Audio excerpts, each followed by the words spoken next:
Cartas pastorales y escritos por Monseñor Marcel Lefebvre. Cartas y avisos a la Congregación del Espíritu Santo 1962-1968. El sacerdote y los demás en el decreto conciliar Presbyterorum Ordinis. En una primera visión del sacerdote, el decreto lo sitúa con relación a nuestro Señor, sacerdote por excelencia y causa de su gracia sacerdotal, que se ejerce sobre todo por medio del sacrificio eucarístico y de la predicación. Después, en una segunda reflexión, se considera al sacerdote en su relación con los demás. Se abren comillas, relación con otras personas, se cierran comillas. Es evidente que el que está más cerca del sacerdote es su propio obispo. El decreto hace hincapié en la unión del obispo y el sacerdote, que aparece particularmente en la concelebración del sacrificio eucarístico. El concilio invita al obispo a estar cerca de sus sacerdotes, a reunirse con ellos y con los que puedan ayudarle útilmente con consejos oportunos a guiar la diócesis. Los sacerdotes, por su parte, deben respetar y obedecer a los obispos. Los sacerdotes unidos en torno a su obispo forman una familia y por lo tanto tienen que evitar el aislamiento que sería perjudicial para el conjunto. Tal es también el caso de los religiosos enviados a algunas diócesis. Deben unirse íntimamente a la familia diocesana en la medida en que forman parte de ella.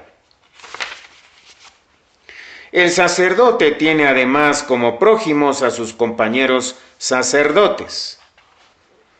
La unidad que quiso nuestro Señor se manifestará en la colaboración fraterna y unánime por el vínculo de la caridad, de la oración y de la total cooperación, según el número 5 del citado decreto, unión y caridad entre los mayores y los más jóvenes, unión que se practica por medio de la vida fraterna y común, por las reuniones periódicas y la caridad con los débiles.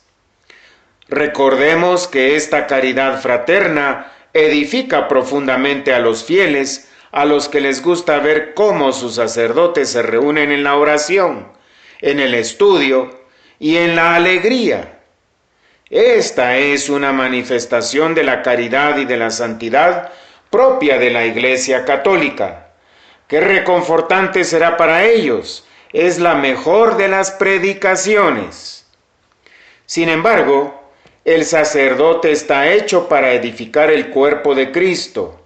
Debe considerarse como padre y maestro en el pueblo de Dios, pero también como discípulo y hermano entre los bautizados. Ha venido para servir y servirse de su cargo no para sí mismo, no buscando sus intereses, sino los de Jesucristo. Véase en la epístola a los Filipenses, capítulo 2, versículo 21. El trato con los seglares debe estar impregnado de respeto, de libertad y de apertura para escucharlos, para dejarse ayudar, para aprobar sus buenas iniciativas y no descuidar a los no pocos que están llamados a una profunda vida espiritual. El citado decreto en el número 16 dice: la perfecta y perpetua continencia por el reino de los cielos, recomendada por Cristo Señor, aceptada con gusto y observada laudablemente en el decurso de los siglos e incluso en nuestros días por no pocos fieles cristianos, siempre ha sido tenida en grande aprecio por la Iglesia, especialmente para la vida sacerdotal. El sacerdote debe ser el hombre de todos, que nadie se sienta extraño en la comunidad de los fieles. Número 9 del citado decreto. ¡Qué admirable sentencia!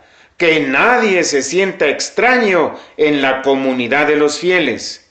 Lo mismo se siente en la frase siguiente: deben ser los defensores del bien común y al propio tiempo defensores valientes de la verdad, para que los fieles no se vean arrastrados por todo viento de doctrina. Número 9 del citado decreto. Deben tener cuidado de todos, de los no practicantes, de los hermanos separados y de los infieles. Con unas pocas frases, el concilio expone el modo de ser del sacerdote en medio del mundo. Aprovechemos esta enseñanza. Antes de terminar el segundo capítulo dedicado al sacerdote, el concilio considera la distribución de los sacerdotes y de las vocaciones sacerdotales. Debemos notar ese deseo de mejor distribución, al que nuestra congregación colabora por su propia finalidad, pero que podríamos favorecer aún más con un mayor celo por las vocaciones y con nuevas disposiciones en nuestra organización. Para ello, dice el concilio en el número 10 del citado decreto, pueden establecerse algunos seminarios internacionales, diócesis peculiares o prelaturas personales y otras instituciones por el estilo, a las que puedan agregarse o incardinarse los presbíteros para el bien común de toda la Iglesia. Nuestros organismos destinados a suscitar las vocaciones se inspirarán en este párrafo número 10, que nos da tan oportunas y admirables directivas. Avisos del mes, mayo-junio de 1966.